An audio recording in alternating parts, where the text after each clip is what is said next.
সুন্দর একটি রোদেলা সকাল। রাশিয়ার প্রেসিডেন্ট ভ্লাদিমির পুতিনের অপেক্ষায় গোটা মহল। পুতিনও এলেন ঠিক সময়েই রাজকীয় কায়দায়।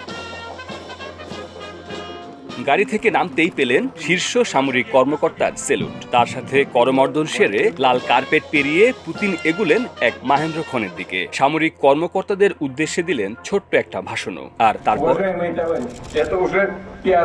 তারপর এলো সেই কাঙ্ক্ষিত মুহূর্ত। রুশ প্রেসিডেন্ট উদ্বোধন করলেন দেশটির নতুন একটি পারমাণবিক সাবমেরিন। 24 জুলাই উত্তর রাশিয়ার সেভেরোডভিন্স শহরে ক্যাজ পোজারিক্স নামের এই পারমাণবিক সাবমেরিনটির উদ্বোধন করেন পুতিন। ক্রেমলিনের মতে কেজ পোজারিক্স হলো একটি চতুর্থ প্রজন্মের পারমাণবিক সাবমেরিন, যাতে আছে আধুনিক ক্ষেপণাস্ত্র এবং টর্পেডো অস্ত্র ব্যবস্থা, নেভিগেশন সিস্টেম, রেডিও টেকনিক্যাল এবং হাইড্রো অ্যাক্টিভ অস্ত্র।